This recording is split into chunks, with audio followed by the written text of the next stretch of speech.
Welcome to our Wednesday devotional time where we wonder about some things that deal with God. So if you're wondering about something, contact me, email me, text me, or phone me and say, I'm wondering about this, and maybe we can use that at a future program. Next week, we're going to wonder about heaven because someone asked me, what if there is no heaven? So we're going to look at scripture and discuss heaven. Today we're wondering about angels. The word angel simply means messenger. And the word angel is found over 300 times in scripture, so that's a lot. It's found in the Old Testament and the New Testament. In the Old Testament, maybe you remember the story of the Israelites leaving Egypt, leaving their bondage, their slavery, their time of slavery, and Moses leading them across the sea and God opening the water. And here's what it says in Genesis 21:17, or I'm sorry, in Exodus 14:19. All this time God's angel had gone ahead of Israel's army, but now the angel moved behind them. So the angel is mentioned as leading the people through that water to dry land, to safety. Now, of course, if I asked you about the New Testament and where angels are prominent, you might mention the Christmas story. Remember that shepherds were out in the field and the heavenly host, which we assume to be angels, came and told them about the birth of Jesus, so they went to see Jesus.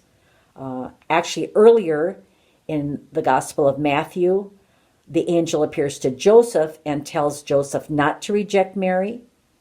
And later, the angel also appears at the resurrection of Jesus. The same thing is true in Luke, where this time the angel appears to Mary, tells her that she's going to have this child.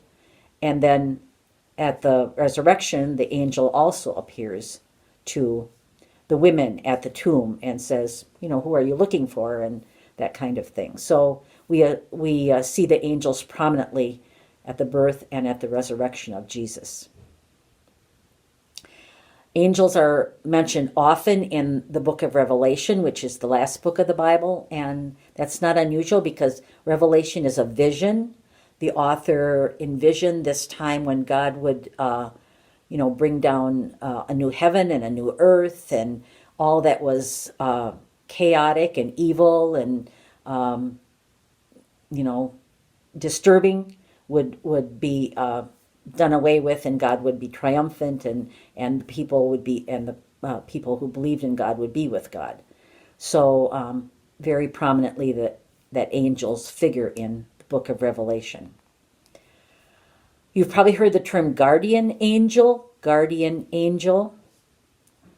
That's usually an angel that's assigned to a specific person. And listen to what Jesus says in Matthew 18:10. Take care that you do not despise one of these little ones, for I tell you, in heaven their angels continually see the face of my Father in heaven.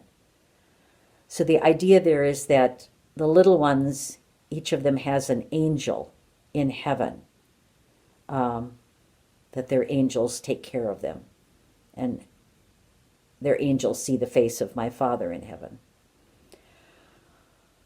We Lutherans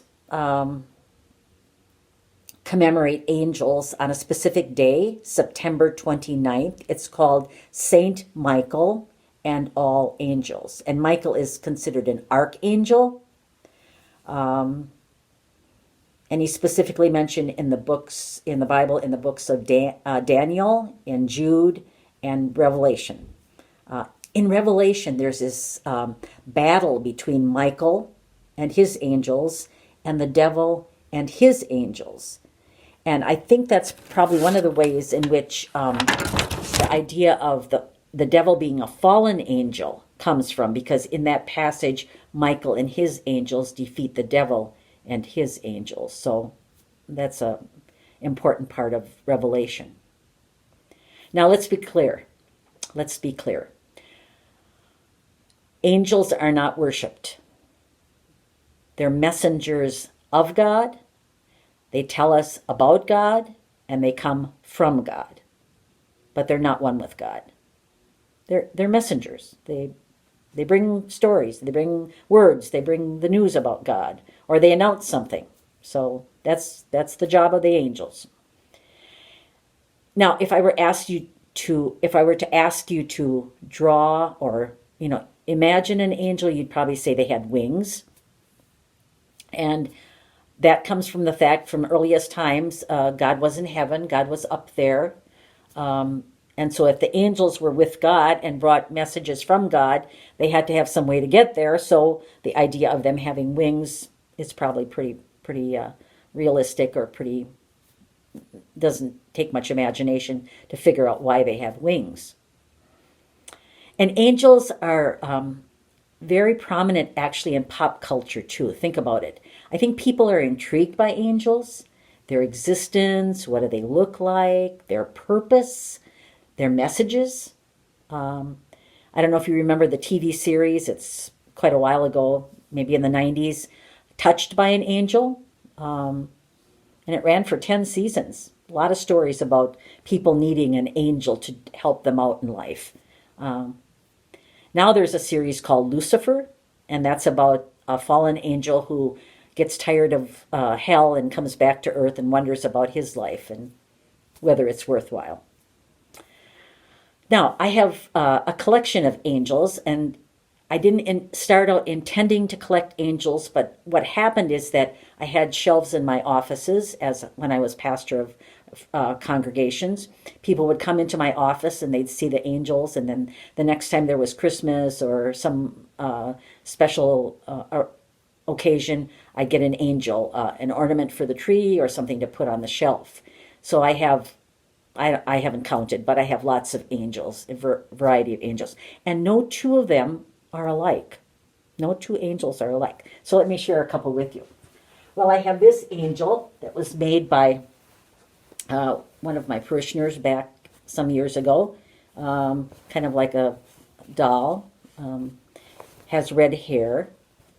I like that because my hair was red at one time. So nice rosy cheeks.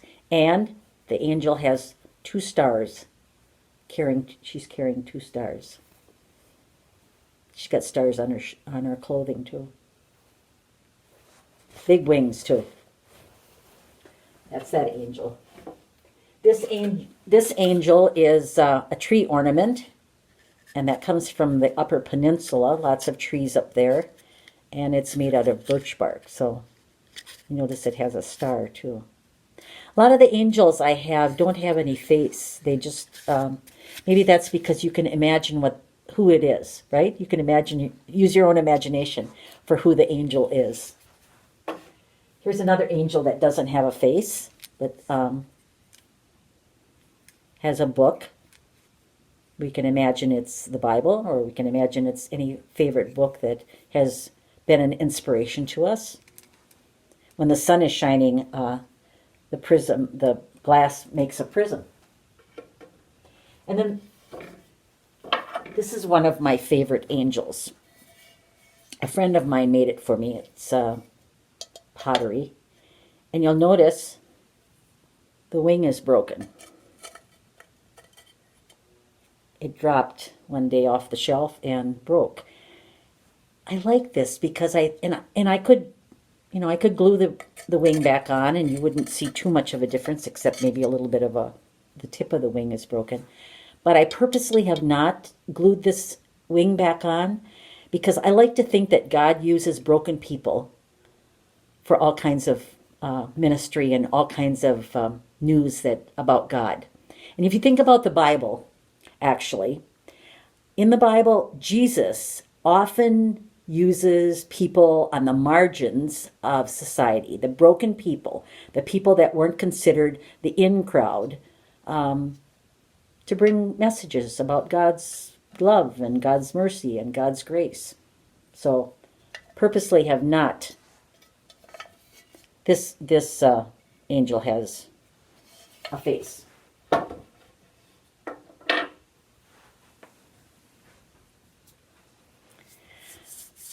One of my confirmation students from years ago told me that he believed that every person had an angel sitting on their shoulder, and that helped them to make good decisions, and that was the presence of God with them.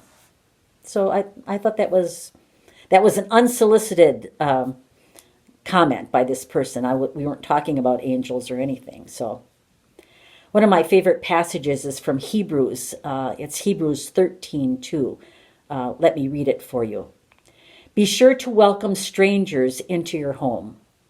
By doing this, some people have welcomed angels as guests without even knowing it. In other words, angels may appear at totally unexpected times and in people we least consider angelic. Some people have welcomed angels or entertained angels as guests without even knowing it. Something to consider. Angels are simply messengers who proclaim God's good news. I guess that's why I like angels. They point me to God.